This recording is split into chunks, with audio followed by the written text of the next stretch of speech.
Hey, well, it's wonderful to meet you. Thank you so much for taking a minute out today. I appreciate it. Absolutely.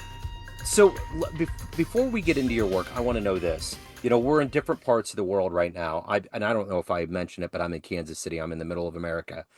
5 years ago, this pandemic and the global response was different everywhere, and it really changed all of our lives. How did you ultimately get through the pandemic of 2020, and how has it radiated into your world in 2025? Unlike most people, my experience of the pandemic was I felt like it was the best period, one of the best periods of my life. I absolutely flew during that time. I know people became quite solitary and people were in solitude and they just could not do anything, couldn't. But for me, it was very different. I met, I bought a house a bit prior to the pandemic actually began.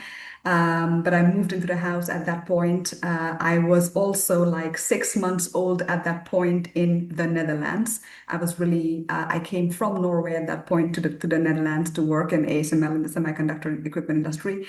Um, and then I met the love of my life during that time. And I'm such a busy individual, and he's such a busy individual that we would have never met had it not been for the fact that we just couldn't do anything. Yeah. So we had nothing, we had no other choice but to actually have time and then have time for each other. And it was a really good, I was really happy. I got into strength training.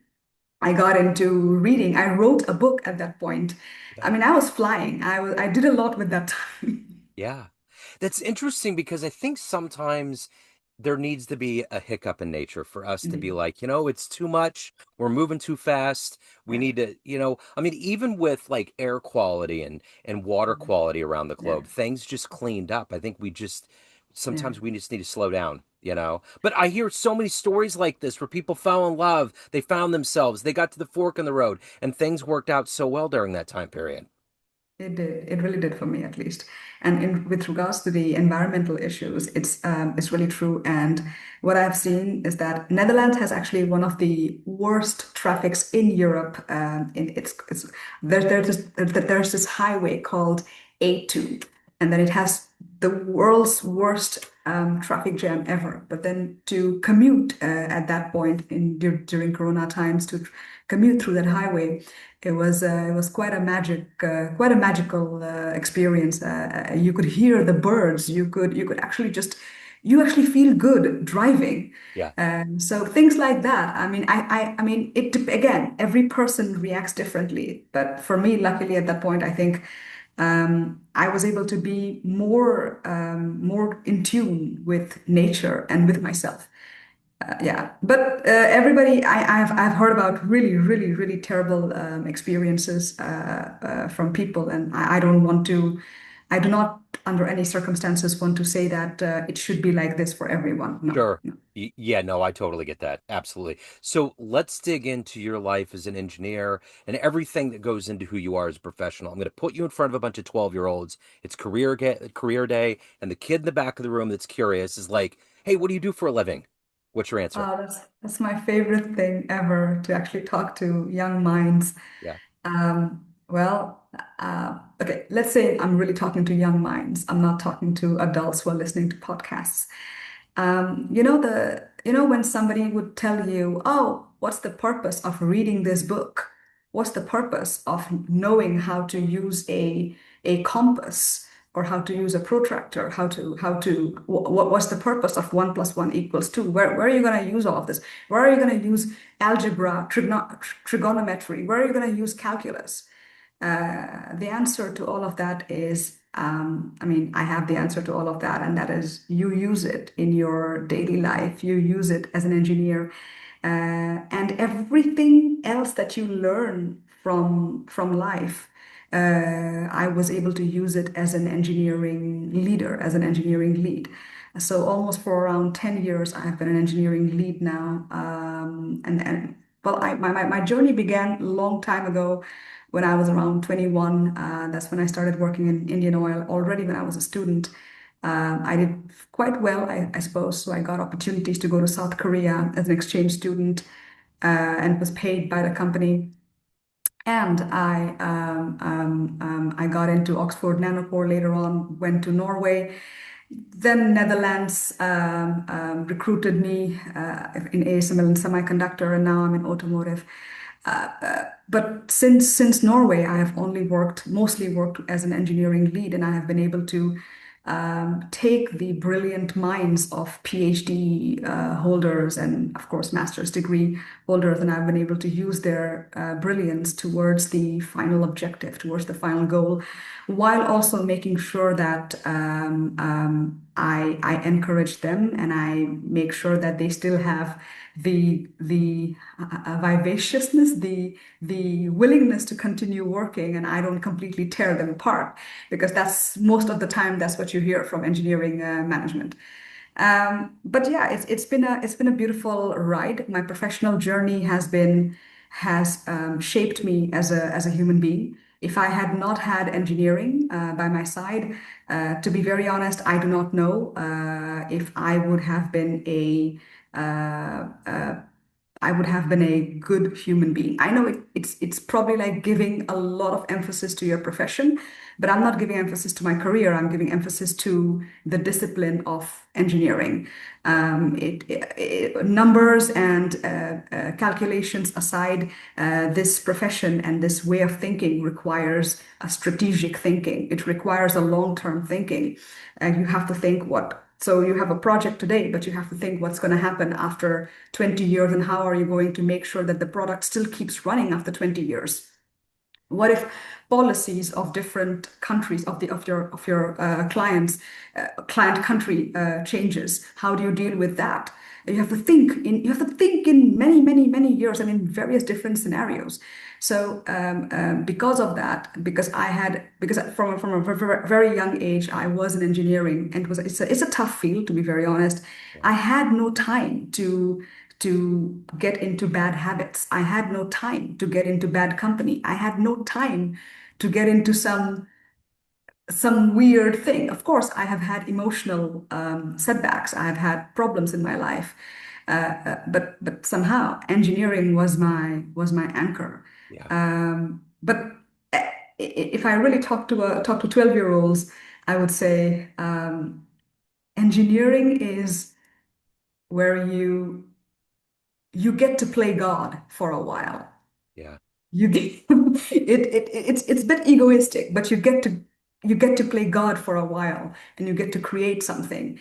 And of course, you do the same as an artist. But I think as an engineer, you make it function the way you want it to function, Yeah. and that's a brilliant experience, to say the least. Absolutely.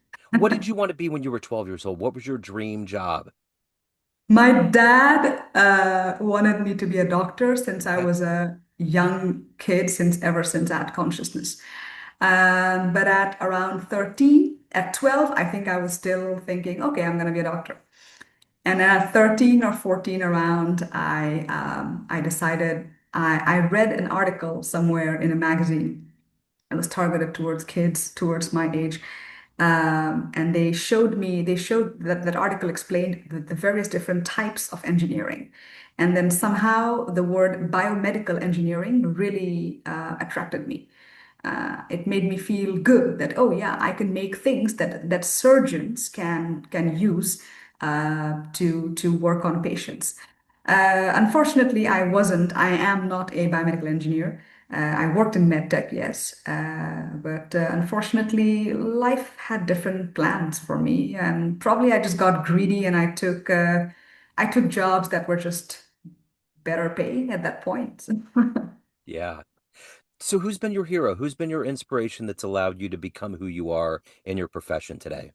Profession, well, engineer, my inspirations is just my teachers, but in life, as a professional journey in life, as well as a person, I think not I think, I know that it's Indra Nooyi, the CEO, the ex-CEO of PepsiCo. She's truly been that lady that has been, yeah, I don't know. I hope I get to meet her at one point. But I'm sure she has all these people like me fangirling all over her. But yeah, that lady has truly been an inspiration. To be very honest, Joe, I want to share something really deep here. Sure. I come from a bit of a difficult family, like many of us does. Like I'm not gonna say I'm special. Like a lot of us, we have that. We're not fortunate enough to always have parents who understood the entirety of us, right? Yeah. So I think yeah, it gets me teared up a bit. I think reading about Indra Nooyi and seeing that an Indian origin lady is now a CEO of PepsiCo. In at that point, America was one of the greatest countries in the world, and to see that she coming from a background like mine, Yep. going and doing that, that part was really inspirational, and that really was the fuel. Do you think Uh, she do you think she realizes how much she's radiated out and influenced people? oh yeah, yeah, Yeah. she does. Okay. I've been following her interviews, and she's very, very conscious about what she speaks. Yeah. Very conscious. She Okay. doesn't let one single word come out because she's just thinking about it. Yeah. And but she's also not somebody who's preparing all the time, but she's very conscious about what she puts out there. Yeah. It's amazing. Sometimes I'll find myself thinking it's amazing and it's all engineering's the backbone of all this. How many Right, things human beings have invented, how many things that we've made and what right. we've done. Like when you see a rocket go up into space with human beings on it, going into outer space and everything comes together. It's crazy to think. So my question to you, I really want to tap into your engineering brain. Of all of the inventions that human beings have come up with, what is one of the modern marvels that you look at and think, wow, that's amazing that that was engineered? Um, For me, prosthetics Yeah, have been insane for me, especially because I understand to at least a small degree on how they function. And then to somehow they use this principle called biomimetics, where they use the way nature intends movement. So, even like aerodynamics, even the airplane is biomimetics, basically. Engineers are simply mimicking what nature has already done. So nature indeed is the greatest engineer of all times. And then to have the good fortune in a career to observe nature and learn from it and make prosthetics and give help people, whether it's animals or whether it's in veterinary or whether it's for humans. That really blows my mind, and that really is amazing. I haven't worked in prosthetics yet, though, yeah, but yeah. amazing. So I'm curious. You've been on your work has taken you to two continents and four countries. What have you learned about these different cultures, about being around different people, about experiencing the planet in a whole different way that's helped you understand not only yourself, but engineering and all of these skills that are who you are today? That's a bit of a profound question, Joe. Well, I can make it as profound as possible and probably give you a simple answer. Well, strictly, if you just look at corporate culture wise, there is difference. Europeans do not work and receive information like Americans or Indians do. There's a lot of similarities between how Indians and American corporate cultures and corporate leaders think and work. I also had the good fortune to work with Japanese clients, and that's a whole different atmosphere over there. It's really built on trust and nothing but trust. The one thing I understood is that human beings And as engineers, you do, as an engineering company, if you work in an engineering company, you generally have a global client base or a global company anyway. Um, the one thing that's very, very common amongst everyone is that everyone wants to be heard. Everybody wants to, in a meeting, wherever, doesn't matter if I'm in the Netherlands or I'm in Germany or I'm somewhere in UK or in the US or even in India. The one thing that in meetings is that one thing that goes on in meetings is that um, if you are not, if somebody feels that that person is not heard, he will not support you or she will not support you. And Yeah. at the same time, you hear a lot about women not feeling at home in the companies and not feeling heard or not feeling welcomed and all that stuff. Most of it is that if there's at least one person or two people at least in the meeting hall where they repeated something back, saying, like just like you said 2 minutes ago, so and so and so, and then they pick up the conversation instead of sort of like taking the thunder or taking the credit to themselves for coming up with the idea. Women would have, or anybody would have felt more at home. So that's something I've noticed, that everybody wants to be heard. Yep. And as an engineering lead, I have seen this in my team as well. It's just a lot of times I mean, people have bad days, people have good days, but on even on a good day, people do want to be heard. Yep. People do want to, and sometimes it's not even about the meeting. It's not even about the topic. It's about something that you have done like 10 months ago, something that you have said 3 weeks ago, something that you're not even thinking about it, but the other person, he subconsciously or consciously remembers. So human interactions are very, I hope it becomes more listening based instead of talking based. But that's really something I've noticed. And with regards to when you ask how it shaped me, Joe, you have no idea. I don't think I have a nationality. I don't think I have a culture. I don't think I even have my own language. Everything is mine, and everything is something I'm familiar with. I'm used to. My mother tongue is Assamese. It's a language spoken by around 30 million people in India. But I and my husband, we speak in English, and he's a Dutch person. My friends are Dutch, Indian, German, English, American, everywhere. It's just whatever. Yeah.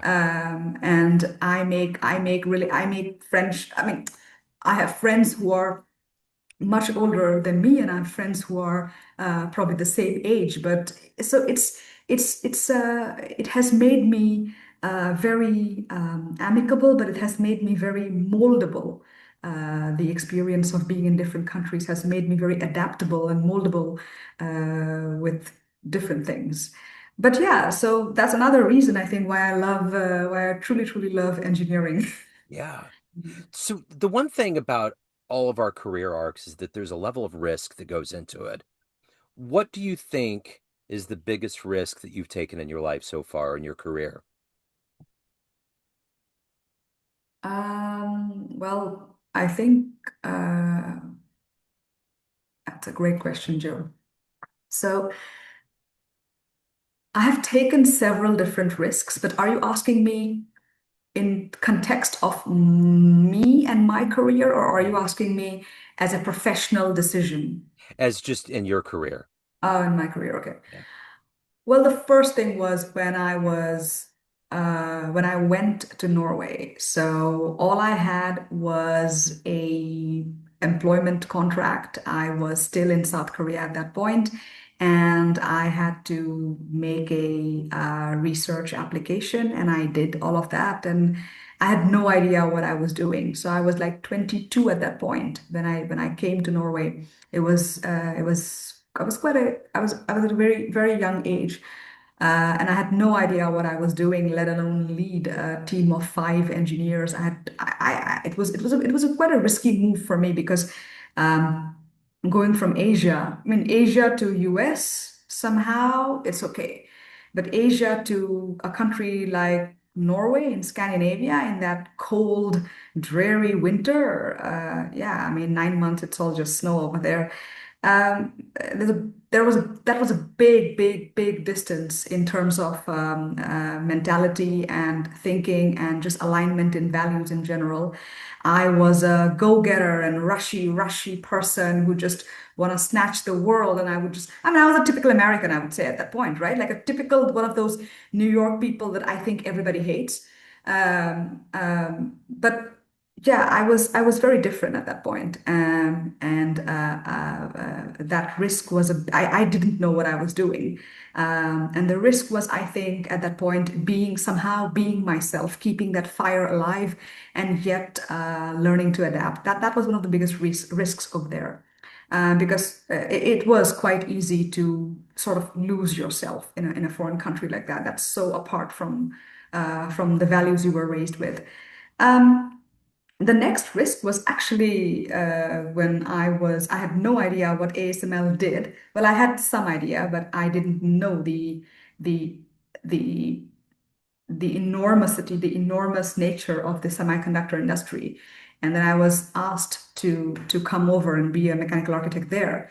That's another like big risk. I just didn't know. I could have been just being in my soft and cushy job in Siemens in Norway, but I decided, okay, I'm just gonna go for it.